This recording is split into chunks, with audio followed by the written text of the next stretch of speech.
Hi everyone, Annmarie here. I've been having such a good time talking to you all and bringing these interviews to you. And as promised, every now and then I'm going to pop in and between interviews bring you a transformational tool or teaching to help support you in creating a more empowered life as you navigate your way through college. So we're going to call these episodes What's the Big Idea? And we're going to explore big ideas around topics that we discussed on various episodes. And last week we spoke with Robert about judgment and fear of judgment and what happens when we let that fear get in the way. Last week I happened to be at University of Colorado Boulder visiting Robert for family weekend, and I noticed how many decisions are being made around this fear of being judged by your peers. So I thought this week would be a great time to do a teaching with you all to give you some concrete tools and practices that you can take away when you notice these fear of judgments coming, or when you notice yourself judging others, right? This time in school, as you're trying to fit in and belong and find your people, we are so plagued with this idea of like, what are they thinking of me and what do I think of them and who am I and all of this. So take a listen and listen as many times as you need, because each time you're going to take something different away from it. And yeah, let's get growing. Welcome to University with life and leadership coach Annmarie. In this collection of refreshingly honest conversations, students share their stories, struggles, and successes, and educational experts provide practical and valuable information on all things university. Discover how to live fearlessly and thrive in college and beyond. All right, so let's start with this week's episode revolving around judgment, fear, stress, and personal growth in college in particular. And I have this belief that life does not really have to be all that stressful on campus. Last week we learned on the podcast with Robert how his fear of being judged could have gotten in his way. If he would have let his fear get in the way, he would have missed his flight. And we all know that wouldn't be the end of the world, right? But like he said, that moment was simply symbolic for him. It's like if he would have let his fear get in the way of standing up and saying he wanted to take a gap year, he would have missed out on this huge life experience, this huge opportunity in his life. So we're going to ask the question today, what does your fear of being judged drive you to do or keep you from experiencing? And do you worry about being judged? Does being judged by others cause you to make choices that aren't really right for you? So, we all do that. Our fear of being judged by others often gets smack in the way of creating our lives authentically. But when we let our fears of being judged by one another drive our decisions, what happens is we ignore our true selves or real selves, and often it puts us on the wrong path. And again, being on the wrong path isn't a problem, because every path is an opportunity for us to learn and grow. But it takes us farther away from our true selves or the path we most want to be on.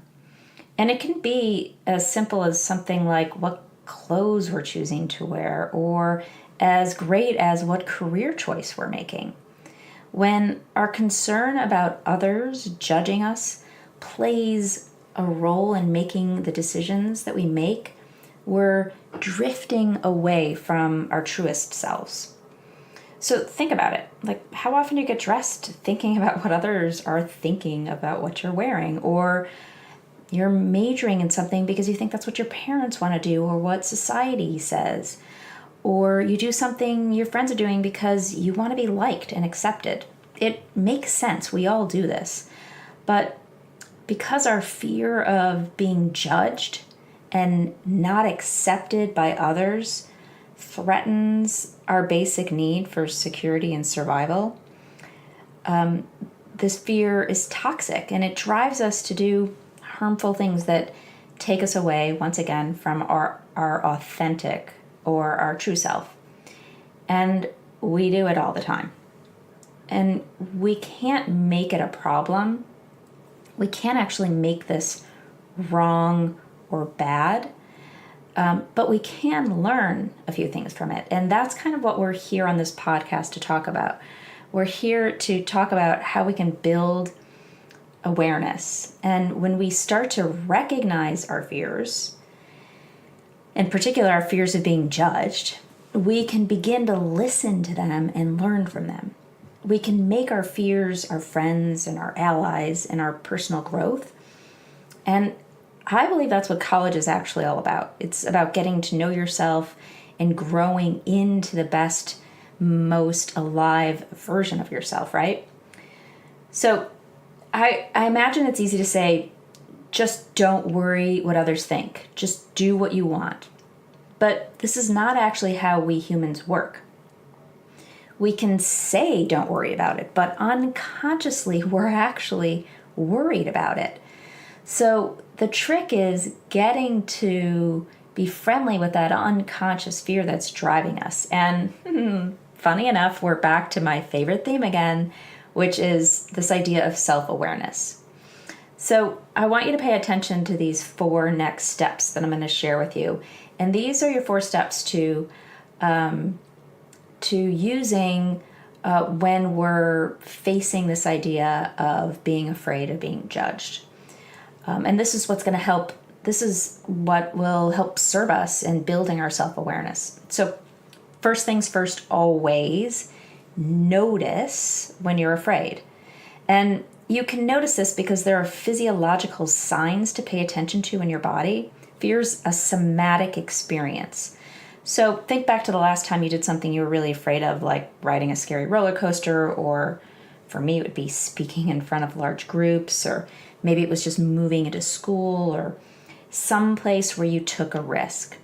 What did that feel like in your body?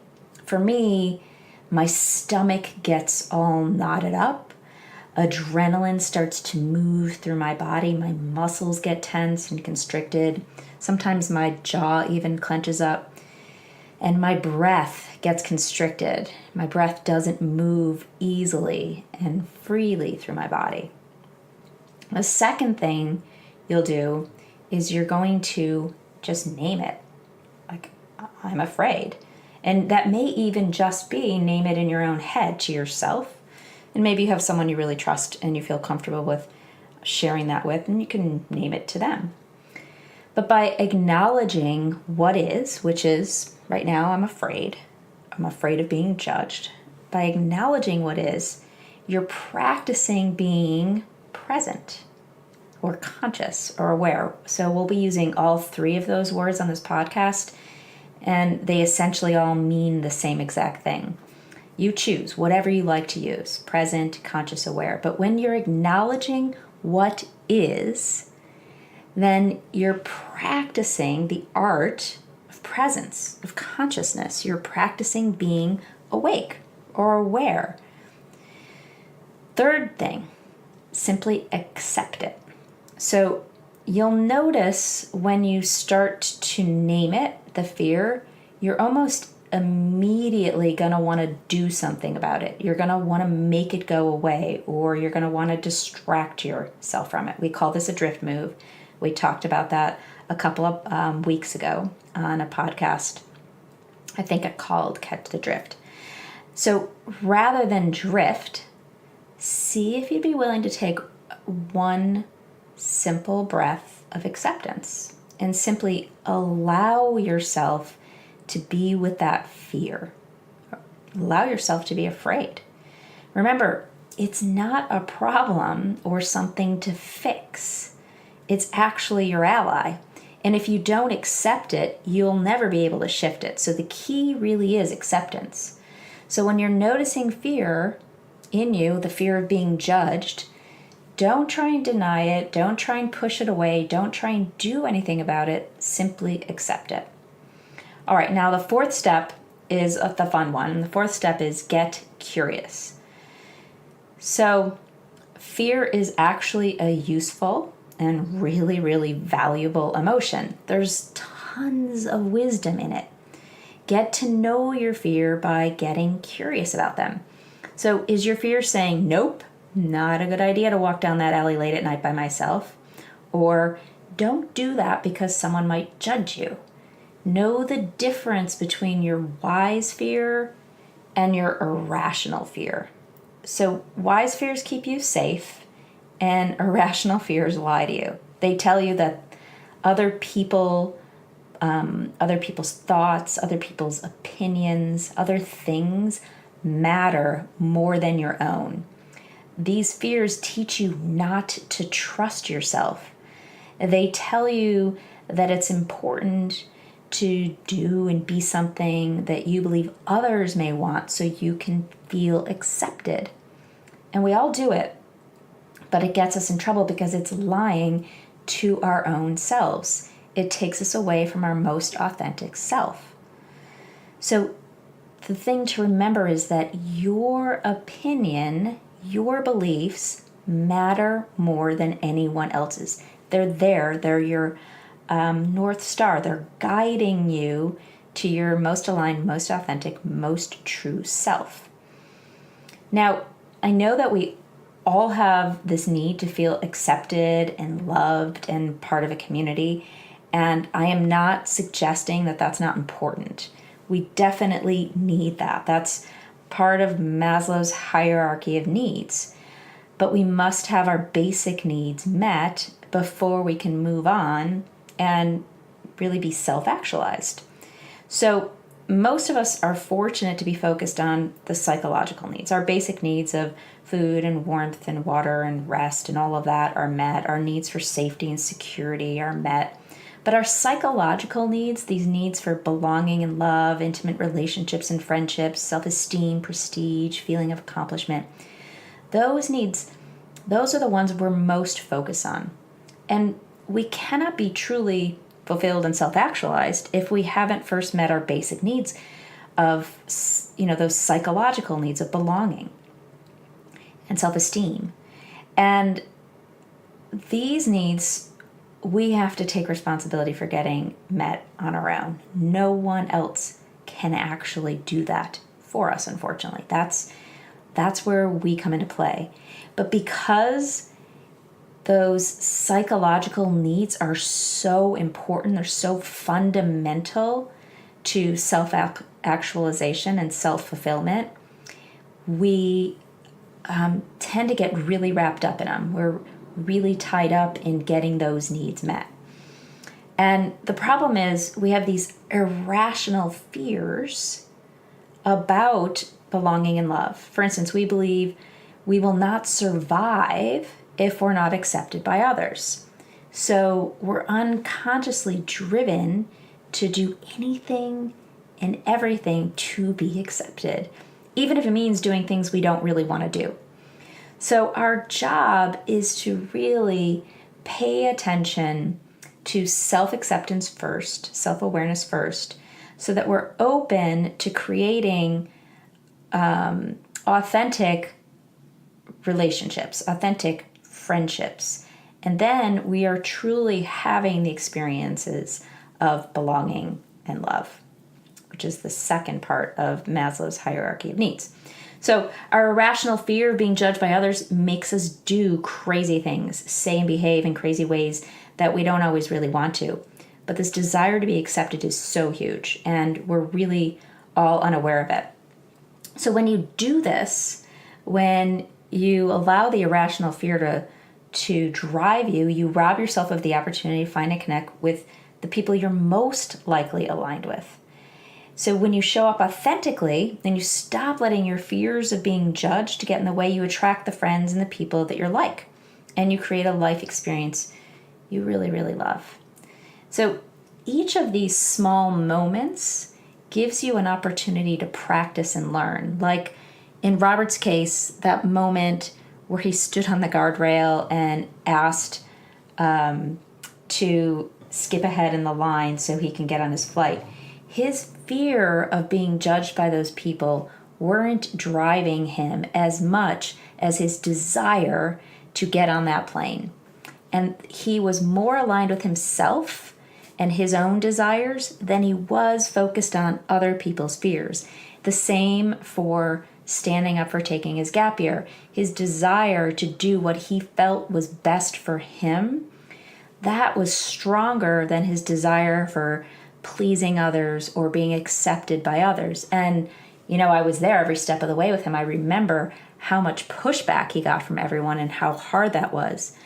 But he was able to stay true to his deep desire because he knew and he believed what was best for him despite what everyone else was thinking.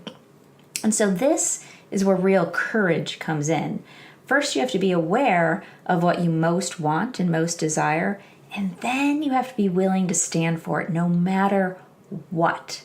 No matter what you think others are going to think of you, you have to stand for what you most want and you most desire. And this is the tricky part.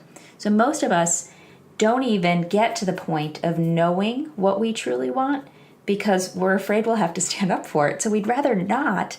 So rather than know ourselves and become self-aware, we just look the other way and blindly follow others. And this just tends to get us, again, like I said earlier, on a path that might not always be the best path for us in the moment. So we're kind of back to this thing of self-awareness again. If you build this muscle of self-awareness, you get an opportunity in your life in every moment to practice over and over again, standing for what is best for you. And each one of these moments, each one of these choices helps shape who you're becoming. So practice, practice, practice. This is the key. And we're back to that again. How self-aware are you? How often do you let your fears of other judgments get in the way of being yourself or doing what you truly, truly want? This is totally normal, but it gets in the way of our own authentic happiness. And the key, like Robert said, is knowing when you're doing it. That's the self-awareness piece. Self-reflection is the key. If you can pause and reflect, you will grow. So this self-awareness piece, something that's coming up again over and over and over again, and we're going to be talking more and more about it each week.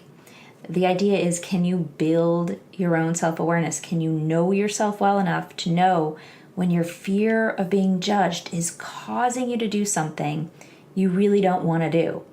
And see if you can pause and reflect and notice these moments. Check out your body signs. Check out the somatic experience. Start to bookmark your wise fears and your unwise fears, because those are the opportunities to grow, to really get to know yourself and choose to shift if you want. And that's where your self-empowerment comes from. It's in the knowing and then the courageous choosing. All right, thanks so much for tuning in to this week's episode of University. You'll hear more from students in the coming weeks and months, and be sure to tune in next week for interviews from more people just like you. And for anyone who wants a safe and judgment-free place to self-reflect, play with building your self-awareness muscle, a place to learn self-acceptance and acceptance of others. If you want to learn to feel more empowered and more present, I host a live weekly group coaching call every week to practice learning together how to be more aware.